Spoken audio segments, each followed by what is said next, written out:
We need to understand that there's a principle that backs it up, and you can't turn it off. Everybody is a demonstration. Everybody, you want to know what you believe? Look at your life. That's what you believe. And you want it to change?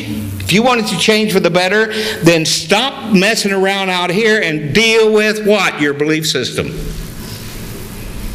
Define yourself as someone that has a consciousness of health, a consciousness of happiness, a consciousness of success, a consciousness of prosperity. And guess what happens? The event becomes what? The consciousness in form. Think about it. Now, we've gone over this before. Everyone say, thought is the form my mind takes. My world is the form that thought takes. So if it's in your world, where'd it come from? Okay, and if it came from your mind, you don't want it in your world anymore. How to get rid of it? Change your mind, change your life. How many have heard that before? How many heard it before and it only became something you know about? Okay. So you don't just know about it, know as it knows. Listen to these words, 2 Timothy 1:7. For God hath not given us the spirit of fear, but of power and of what? A sound mind. A sound mind. One that's not involved in looking for excuses for anything. Okay. It's okay to make the wrong decision. It's okay to think the wrong way. It's okay, but you need to be clear about. This is why one of our oldest members was here in town yesterday. I spent about 3 hours with him, and I gave him a 3-hour first-year class. It was great, and we had a wonderful thing. And one of the things that they woke up to is something that I teach all of my students, and that is you need to first of all learn how to observe yourself, and then learn how to observe yourself observing yourself. Then you're free. Then you're free.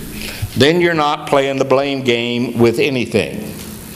Then you're letting go and letting God be what it knows how to be.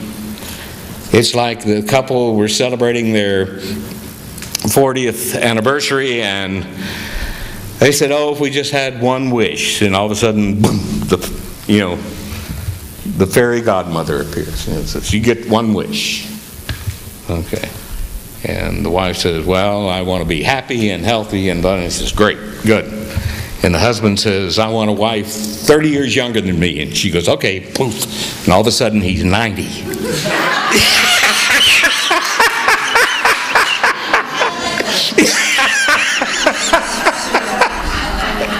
Watch what you treat for.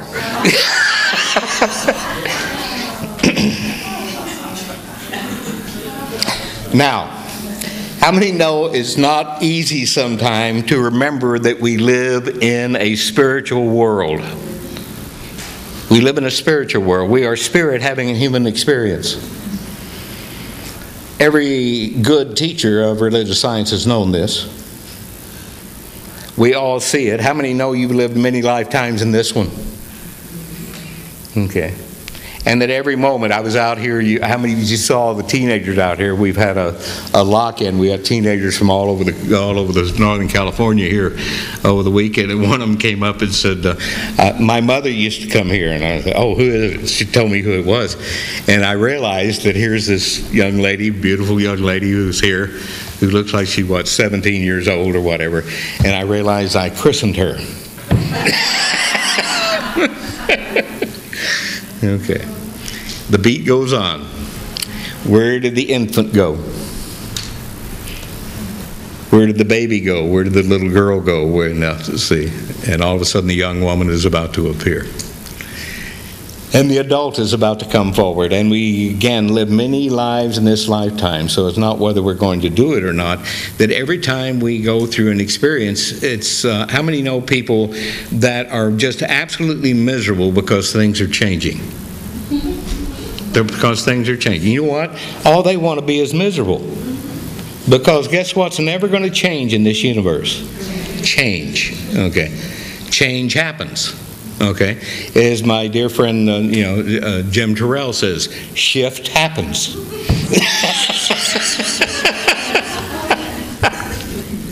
Okay. That we need to do what we need to do in consciousness to do what? To greet the day we're in with love, with joy, and with an open consciousness that says I am teachable, and today is important because I'm part of it, and therefore I'm going to let go and let myself learn what I need to learn and do what I need to do and be what I need to be in order to move forward into this change and celebrate every bit of it. I love it. Jerry and Bobby and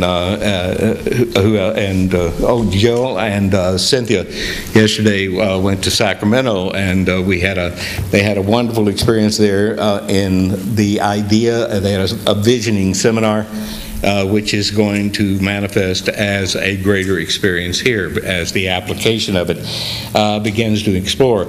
But how many know that every day is your opportunity to do visioning for yourself? Not visualization. That's trying to make it happen. Visioning is letting it happen. And there's a difference. See, there's a difference. See, my challenge as a minister, and this was my teachers, Dr. Craig Carter, Dr. William Hornaday, Dr. Reginald Armour, my wonderful dear friend, Dr. Fenwick Holmes, Ernest Holmes' brother, all taught me very clearly that your challenge is, if you're going to be a teacher, first of all, teach in such a way that your students can replace you. That's an interesting challenge.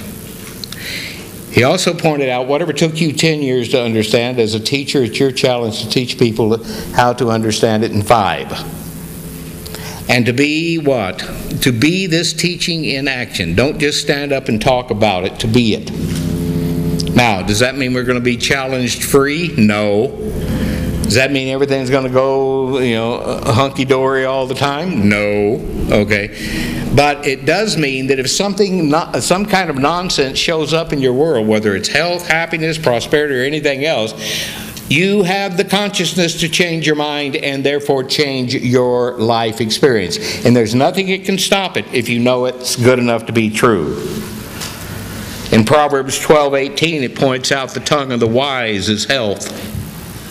That's a nice statement, isn't it? We don't even have to interpret that metaphysically. The tongue of the wise is health.